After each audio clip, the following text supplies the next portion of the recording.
Fine, let's start. Number 1. The Zuni War Gods. Most of the objects in this video are hidden because of who they were. This one is hidden because of what it is. The Ahayu Data Da are the twin war gods of the Zuni people, the A-Shiwi, who live in west-central New Mexico. In Zuni belief, they are the sons of the Sun Father. They are not statues, and they are not carvings in the way a museum would use those words. To the Zuni, they are living beings. Each pair is made fresh.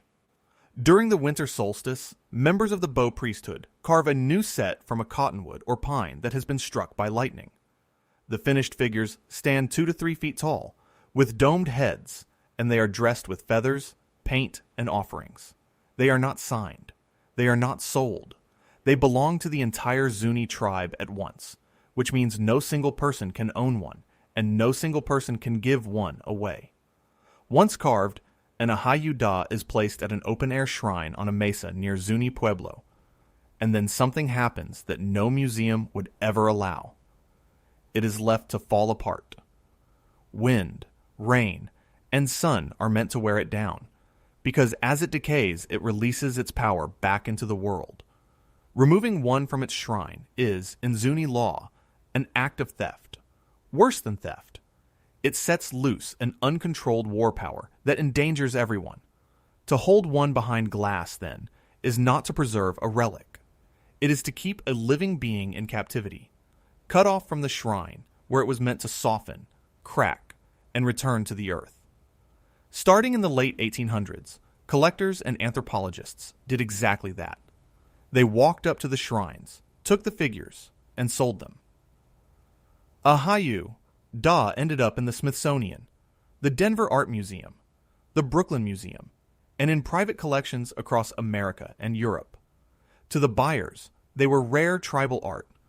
To the Zuni, they were kidnapped gods. In 1978, the Zuni tribe began a formal campaign to get them back. It was one of the earliest organized native repatriation efforts in the country. Their legal argument was simple and powerful. Because an Ahayu Da is communal property, no individual ever had the right to sell one.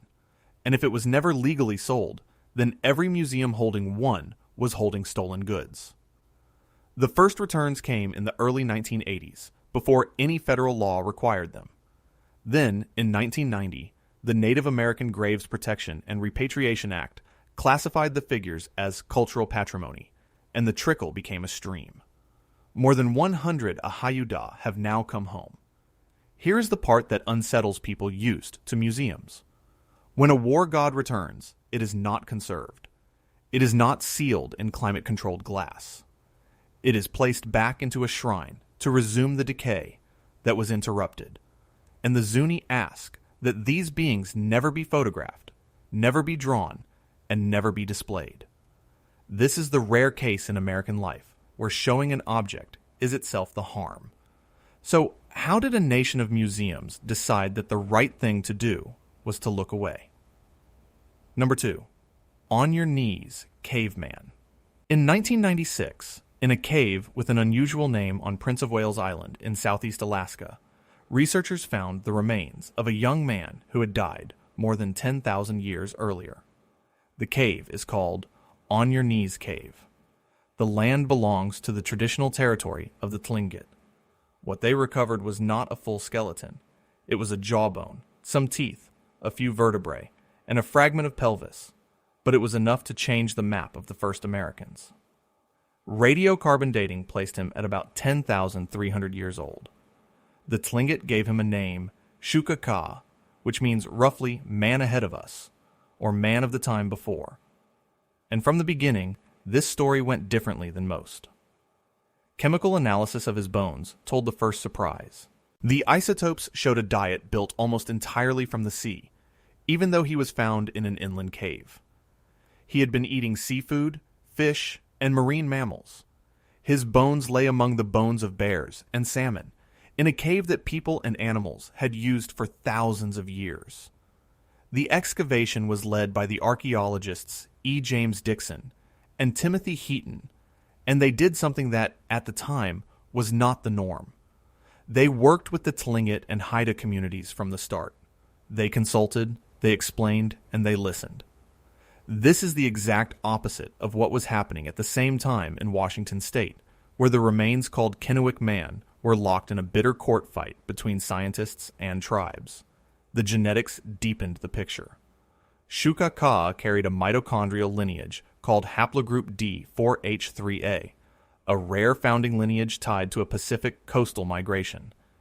In 2017, a full genomic study linked him directly to living Native American populations, including groups still in the region today.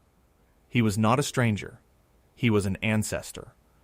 After the study was done, in 2008, the Tlingit reburied him.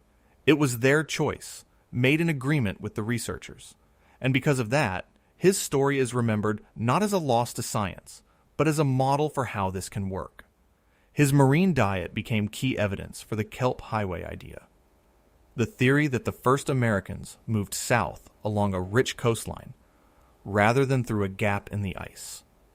His genome is still one of the oldest ever sequenced from the Americas. The body is back in the ground, but the knowledge remains. Which raises a harder question about the next case, where the ground itself refused to give anything back. Number 3. The Marmes Rockshelter remains. Some things cannot be displayed, because they were returned. This one cannot be displayed, because it is underwater. Marmes Rockshelter sits along the Palouse River, near where it meets the Snake River, in southeastern Washington state. It is named for the Marmes family, whose ranch held the shelter.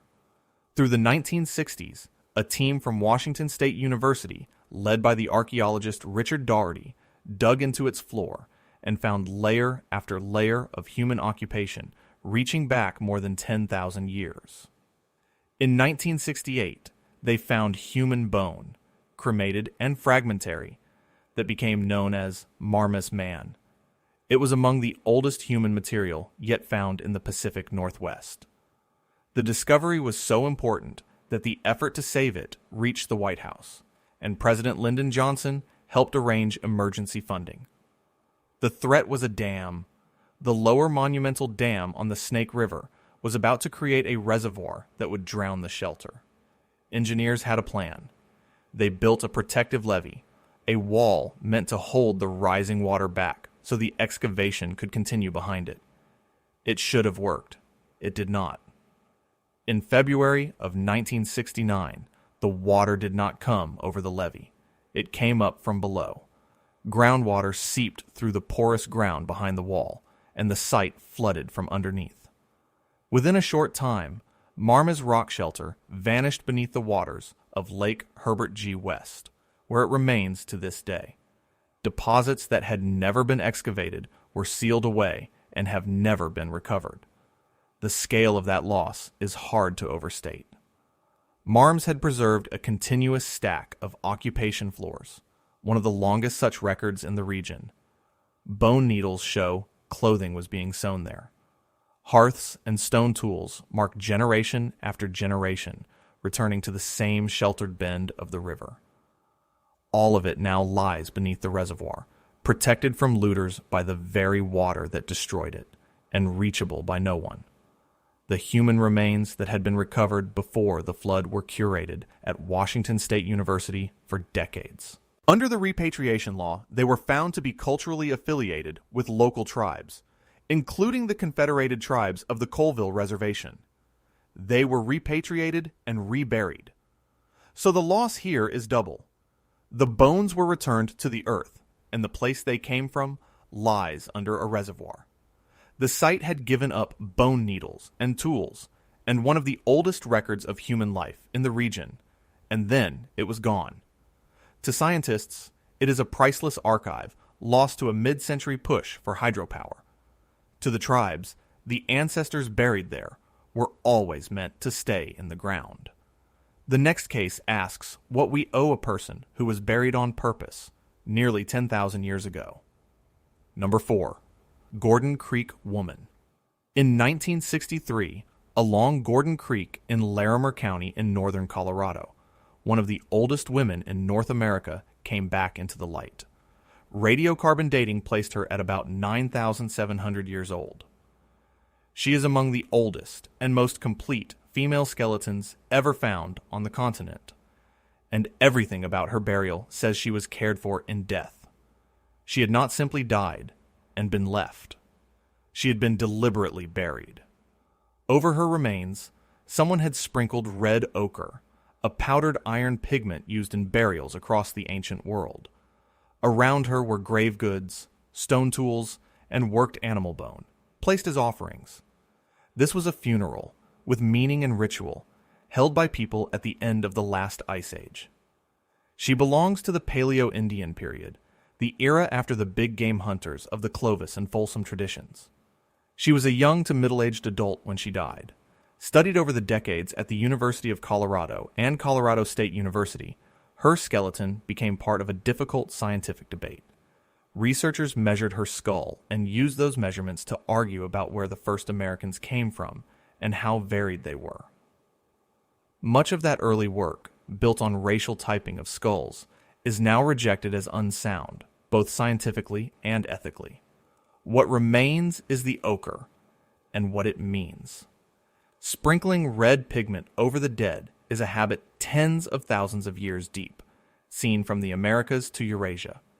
It suggests a shared human instinct about death and color and the passage to whatever comes next. Her age places her right at the transition from the cold Pleistocene into the warmer Holocene, the world we still live in. She would have belonged to a small mobile band, following game, in the seasons across the high plains and foothills of what is now Colorado. That her people paused, dug a grave, and marked it with pigment and offerings says something about them that no tool alone can say. The canyon where she was found would have offered water, game, and shelter to the band that buried her. Because she is so complete, she is scientifically valuable, and that only sharpens the tension. The more a skeleton can teach, the harder the question of whether to keep studying it or return it. Under the repatriation law, early remains like hers fall under review with affiliated tribes, and to many, the answer is already written in the grave. She was buried on purpose, with ochre and offerings. That care was itself a request to be left in the earth. She is rarely, if ever, put on display. The next person was not buried alone. Number 5. The Rockshelter Double Burial. Under a rock overhang along the Brazos River in Bosca County, Central Texas, 2 people were buried together roughly 11,000 years ago. The site is called Rockshelter No. 2, and the grave found there in excavations during the late 1960s and 1970s is one of the rarest in North American archaeology. Not one Paleo-Indian burial, but 2 side by side. One was an adult male, estimated to have been in his late 30s or 40s. The other was a child, about 11 years old. They were placed together in a prepared pit, and they were not sent off empty-handed. The grave held polished turtle shells, pendants made from canine teeth, beads of shell, and what may be a worked antler tool. It is an unusually rich set of offerings for people of this age, and it hints at something beyond ordinary life. The turtle shells and ornaments have led some researchers to suggest the adult held a special role, perhaps a healer or a person of status, someone the community marked out even in death. The presence of the child raises questions no one can answer. Why did an adult and a child die at the same time, close enough to be buried together? Illness, accident, and violence have all been proposed, and the bones do not settle it. The shelter itself preserved deep, stratified layers, thousands of years of human use, stacked one above another. The adult skull has featured in the long debate over the diversity of early Americans, the same debate that swept up Gordon Creek Woman. The site was excavated partly by dedicated amateurs before professional archaeologists studied the find in detail. Double burials are precious precisely because they are so rare. Most Paleo-Indian human remains are isolated and fragmentary. A bone here, a tooth there. Here, 2 people were laid to rest with obvious care. their grave goods arranged in a deliberate pattern that speaks of planning and grief. The turtle symbolism echoes forward into later cultures of the Southeast and the Plains, suggesting ideas that lasted for millennia. Central Texas, through this find, shows itself as a place of deep and continuous human presence. Under the repatriation frameworks of both federal law and the state of Texas, the remains, and often the objects buried with them, are removed from public exhibition. The next case shows how the science finally caught up to what the tribes had been saying all along. Number 6. Wizard's Beach Man. In 1978, on the shore of Pyramid Lake in western Nevada, the receding water exposed a skeleton. The place is called Wizard's Beach, and it sits on the Pyramid Lake Paiute Reservation. Radiocarbon dating placed the man at about 9,200 years old, making him one of the oldest well-dated human skeletons from the Great Basin, the vast dry heart of the American West. He did not become famous on his own. He became famous as the neighbor of another set of remains, the Spirit Cave mummy, found not far away and even older. Together, they sat at the center of one of the longest repatriation disputes in the country, a decades-long standoff between the Bureau of Land Management and the Fallon Paiute Shoshone tribe. The sticking point was science, or a version of it. Early studies measured the skulls of these ancient Great Basin people and concluded that they did not closely resemble modern native populations. That claim, built on craniometrics, on the shape and dimensions of the skull, was used to argue that cultural affiliation could not be proven, and therefore that the remains did not have to be returned. For years, the measurements held the ancestors in limbo. Then genetics arrived. In 2015 and 2016, ancient DNA was recovered from Spirit Cave, and it told a clear story. The individual was genetically connected to modern Native Americans. The skull measurements had been wrong, or at least badly misread. The DNA led directly to the reburial of Spirit Cave and strengthened the case for related remains like Wizard's Beach Man. The reversal carried a lesson beyond Nevada. Skull shape changes over thousands of years within a single population, so ancient people can look unlike their own descendants and still be their direct ancestors. Craniometrics had mistaken time for distance. Pyramid Lake itself is a remnant of a lost world. It is what is left of Lake Lahontan, a giant Ice Age lake that once covered much of the region. Its shrinking shoreline constantly erodes, exposing ancient materials to the sun and the wind. The people who lived here 9,000 years ago relied on lakeside marshes, on fish and waterfowl and small game. Under the repatriation law, the remains are subject to return to the Paiute and Shoshone peoples, and reburial keeps them off display. The case became a landmark, a demonstration of how genetics could resolve in a single study what skull measurements had dragged out for a generation. The tribes had said from the beginning that these were ancestors, not specimens. The science finally agreed. The next case shows how long an ancestor can wait in a cabinet. Number 7. Browns Valley Man. In 1933, an amateur archaeologist named William Jensen was digging in a gravel pit near Browns Valley, Minnesota, when he uncovered a skeleton and a set of stone tools buried in the glacial gravel. Radiocarbon dating would later place the man at about 9,000 years old, one of the oldest human burials in the upper Midwest. He had been deliberately buried, laid to rest with red ochre and with finely made spear points. Those points matter. They are lanceolate, long and leaf-shaped, examples of late Paleo-Indian craftsmanship, so distinctive that they are sometimes called Browns Valley points. They were a hunting toolkit built for the game of a world just emerging from the ice. What happened next is now seen as a symbol of an older, careless era. For decades, the remains were kept privately. By various accounts, Jensen stored the ancient skeleton in his own home, including in a cabinet. A man who had lived 9,000 years ago, buried with ceremony by his own people, spent much of the 20th century in a drawer.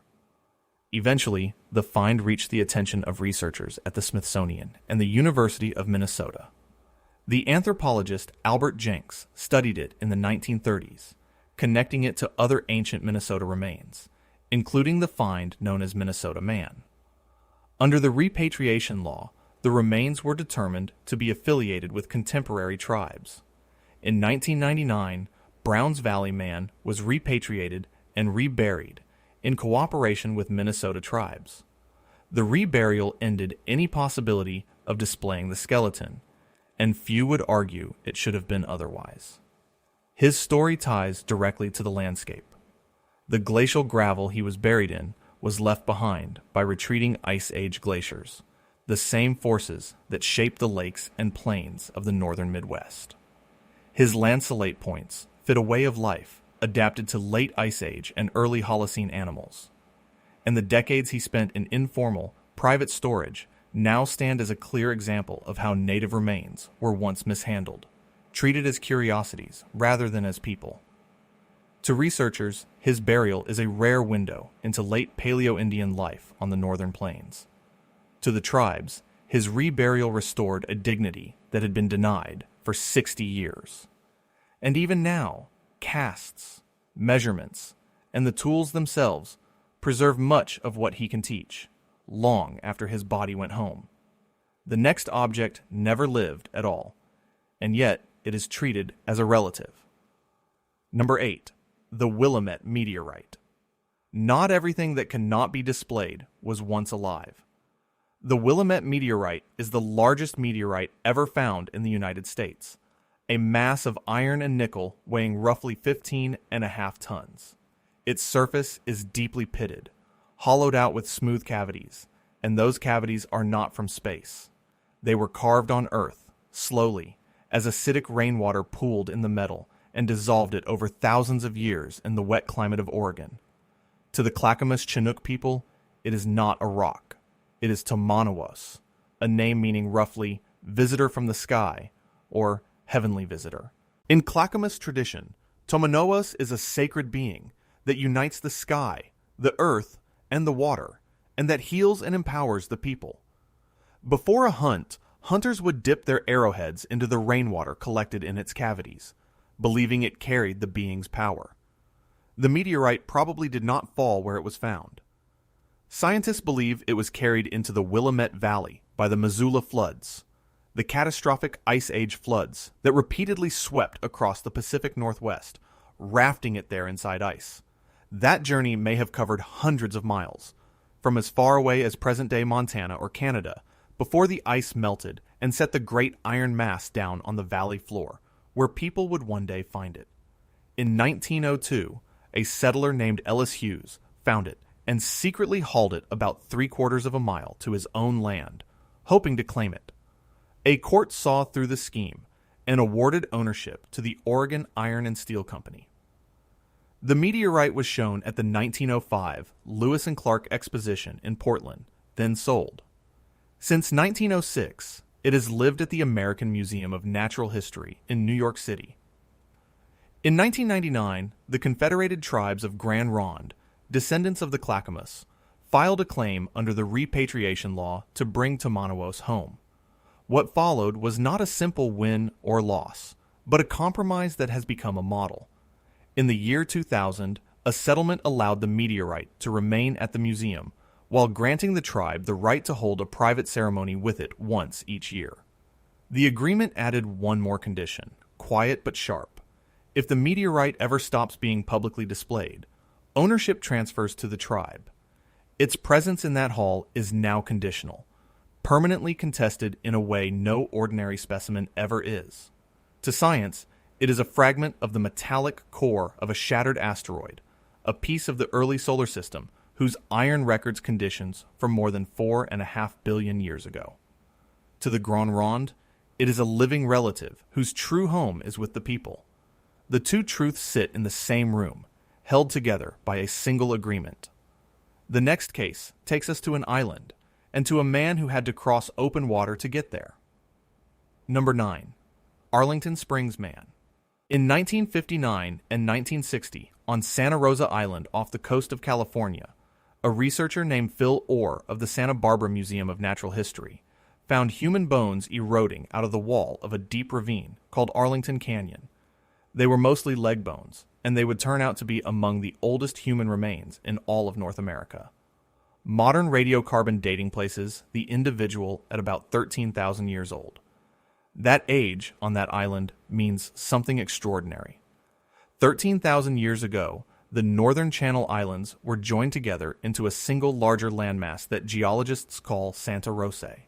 But even then, Santa Rosa was an island. It was never connected to the mainland. To stand where Arlington Springs Man stood, a person had to cross several miles of open ocean, which means the earliest Americans had boats. This single fact makes him one of the most important skeletons on the continent. He is powerful evidence for the coastal migration model, the idea that people entered the Americas by moving along the Pacific shoreline, using the sea for both travel and food.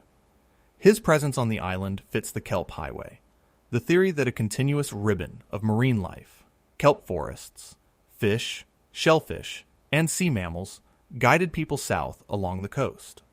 His identification as male comes from measurements of the bones, and like much about remains this old, it has been debated over the decades. He is curated by the Santa Barbara Museum of Natural History, and he is not exhibited. Santa Rosa Island is now part of Channel Islands National Park, which adds a layer of federal stewardship on top of everything else. The Chumash people regard the Northern Channel Islands as their ancestral homeland, and under the repatriation law, the remains are subject to consultation and possible return to the Chumash. The same islands once held pygmy mammoths. Dwarf elephants shrunk by island life, and the earliest people may have seen them. The image is startling.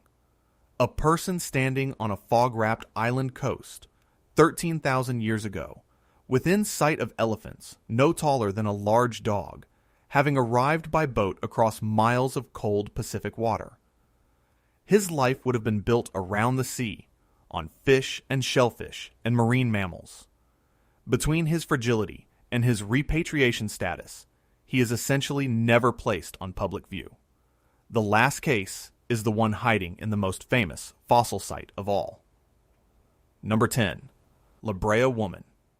The La Brea tar pits in Los Angeles have given up millions of Ice Age fossils.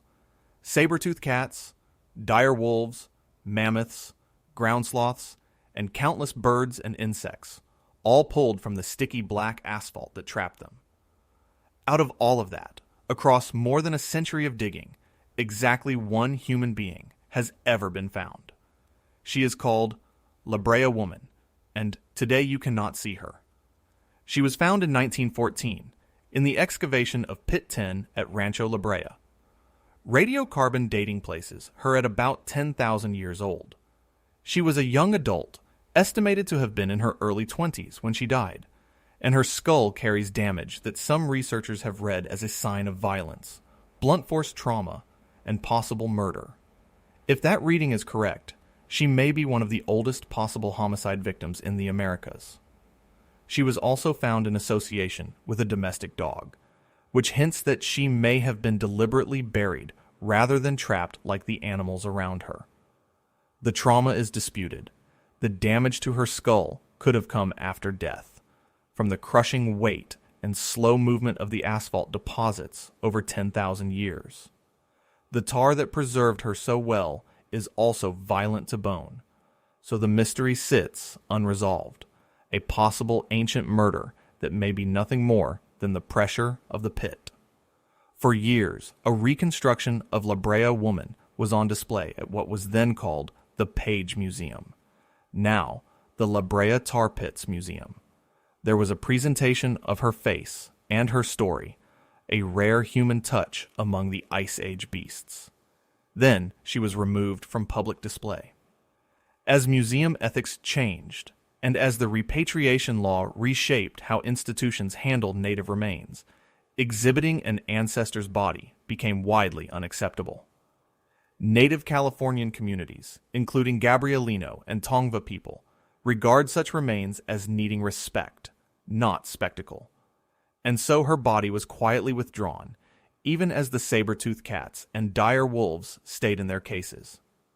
The only human ever found in the most famous fossil trap in America is now the one thing from it you are not allowed to see. The reasons why reach far beyond any single skeleton. 10 stories, 10 silences, and nearly all of them run through a single law. The Native American Graves, Protection and Repatriation Act was signed on November 16, 1990. It requires museums and institutions that receive federal funding to inventory the Native American human remains and sacred objects in their collections, and to return them to affiliated tribes who ask. The law recognizes 4 kinds of things: human remains, funerary objects, the items buried with the dead, sacred objects needed for religious practice, and cultural patrimony, communal property that no single person ever had the right to sell. That last category is exactly what freed the Zuni War Gods. A year earlier, in 1989, the National Museum of the American Indian Act had already extended similar duties to the Smithsonian. What the law really did was flip the default. For a century, the assumption had been display. A skeleton or a sacred carving arrived, and it went into a case. After 1990, the assumption became consultation. Who are the descendants? What do they want? That shift created friction in the hardest cases. Spirit Cave and Kennewick Man were both studied for years while tribes fought for their return, and in both, ancient DNA eventually confirmed the connection to living peoples and forced reburial. Genetics, again and again, has become the tool that settles what older methods left open. In response, many museums moved sensitive items out of public galleries and into restricted storage. In 2023 and 2024, updated federal rules tightened these obligations further, and institutions across the country covered displays and closed galleries almost overnight. Some of the largest museums in the nation, including major halls in New York and Chicago, covered cases holding thousands of objects while consultations began. For visitors, ancient displays that had stood for decades simply disappeared behind cloth and plywood. Critics worry about what science loses when access ends. Supporters point to dignity restored after generations of disregard. And compromises like the Willamette Agreement show that a middle path exists, where respect and access can share the same object. The empty case, it turns out, is not neglect. It is the visible edge of a national reckoning. But if the body is gone, how does anyone still learn from it? The answer is that a great deal can be learned before an ancestor goes home, and much of it survives the return. A skeleton is not only bone. It is an archive, and modern science has learned to read it quickly and, increasingly, respectfully. Radiocarbon dating fixes age by measuring the decay of carbon-14. The clock that told us Shukaka was 10,300 years old and Arlington Springs Man 13,000. Stable isotopes of carbon and nitrogen locked in the bone reveal diet, and they are how we know a person found in a cave had been eating from the sea. That single fact reshaped a migration theory. Strontium isotopes can even hint at where a person grew up by matching the chemistry of their bones to the chemistry of the ground. Ancient DNA goes further still, reconstructing lineage and tying an individual to living descendants. Mitochondrial haplogroups, like the D4H3A carried by Shukakaya, trace the founding populations of 2 continents. Craniometrics, the measuring of skull shape, was once overused to make sweeping and harmful claims, and today it is handled with far more caution. CT scanning and 3-dimensional casting capture the exact form of a bone without destroying it. Grave goods record ritual and status and craft. Red ochre signals a symbolic burial across tens of thousands of years. Wear and injury on the bone testify to how a person lived and how they died. A healed fracture speaks of survival and of care from others. An unhealed one can speak of the moment of death itself. Toothware records diet, and even the use of the mouth as a tool. Dental calculus, The hardened plaque on ancient teeth can trap microscopic food particles and bacteria, preserving a record of meals eaten 10,000 years ago. The crucial change is that collaboration now shapes the science. Tribes can set limits on destructive sampling, deciding how much of an ancestor, if any, may be turned into data. And when the body returns to the earth, the casts, the scans, and the sequences remain. The archive is no longer the corpse. It is the information drawn from it. Shuka Ka's genome outlived his reburial. Study and return are increasingly designed together, rather than set against each other. The science answers questions a display case never could, and some of those answers rewrote where all of us came from. For most of the 20th century, the standard story of how people reached the Americas ran down the middle of the continent. Hunters crossed the land bridge from Siberia, then walked south through an ice-free corridor that opened between two great glaciers. It was a tidy inland highway.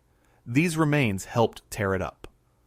Arlington Springs Man, at 13,000 years old, on an island that always required a sea crossing, does not fit a walk through the interior. He fits boats. Shuka Ka, eating from the sea in southeast Alaska, fits a coast. Together with sites elsewhere, including the ancient footprints at White Sands in New Mexico that may push human arrival even earlier, they point to a different route entirely. People move south along the Pacific shoreline following the Kelp Highway, a continuous band of marine food that never ran out. Genetics binds it together. The mitochondrial lineage D4H3A marks a Pacific coastal line, and it links ancient individuals to modern tribes. The Great Basin remains, like Wizard's Beach Man, show how quickly people then spread inland to the lakes and marshes that filled the Ice Age West. The dates cluster near the transition from the Pleistocene to the Holocene, the hinge between the Ice Age and now. There is a painful irony in this. The oldest coastal sites, the ones that would prove the theory most directly, are largely gone, drowned when the glaciers melted and the seas rose. Marmes Rockshelter shows in miniature how water erases the record, and yet the remains that survived, even as they were studied and then returned to the ground, reshaped the timeline before they left. Most researchers now accept an early coastal component to the peopling of the Americas, and some argue for arrivals more than 16,000 years ago, well before the Clovis culture once thought to be first. Claims of ancient transoceanic voyagers from other continents remain unsupported by the DNA. What the genetics supports instead is a picture of small, resilient bands moving fast along a productive coast, then fanning inland within a few thousand years to fill deserts, lake shores, and plains from Alaska to the tip of South America. These American ancestors anchor the revised story, and their science endures in the very places their bodies can no longer be seen. None of this comes without cost, and it is worth being honest about the trade. Repatriation restores dignity, and it can also end certain kinds of study forever. Reburial can preserve remains, or it can expose them to new decay in the ground. Casts and scans keep the shape of a bone, but they lose its original chemistry, the isotopes and the DNA that only the real material holds. A method invented 50 years from now may need an original that has already gone home. Communities weigh these things differently, and they have every right to. Some tribes permit study, even welcome it, seeing value in what their ancestors can teach. Others do not, holding that the dead should simply be left in peace. The Willamette Agreement threaded the needle for one sacred object, keeping both access and respect alive in a single compromise. The photography ban on the Zuni War Gods goes the other way, limiting even the image so that the record itself grows quiet. Behind all of it is a reckoning that museums are still living through. For more than a century, public display shaped how ordinary people imagined deep time. Generations met the ancient past through a body in a case. The empty cases now teach a different lesson, one about consent, about who gets to decide what happens to the dead. Ancient DNA, powerful as it is, has raised consent questions of its own, because a genome is deeply personal, and it belongs in some sense to descendants who never agreed to have it read. That has pushed some tribes to seek control, not only over bones and objects, but over the genetic data drawn from them, arguing that a genome is a kind of remains in its own right. The question of who owns an ancestor's DNA is only beginning to be answered. There is no single answer that satisfies every value at once. Curiosity and respect pull in different directions, and pretending otherwise helps no one. What is emerging instead is a practice in which descendant communities co-author the science, rather than merely being consulted after the fact. Loss and preservation turn out to be tangled together, not opposites. And the fact that the field is arguing about this, openly and hard, is not a failure. It is a sign of maturity. Because what is unseen is not the same as what is unknown. Every object in this video shares one strange trait. It cannot be shown. A war god that must never be photographed. A young man reburied on an Alaskan island. A woman under a Colorado canyon. A father and child in Texas. A skeleton beneath a Nevada lake bed. A meteorite held by a single fragile agreement. An islander who crossed the sea. The only human ever pulled from the La Brea tar. The reasons braid together law, science, and belief, and they refuse to come apart.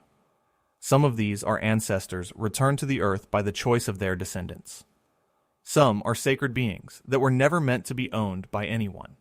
Some are lost beneath the water of a reservoir that swallowed them whole.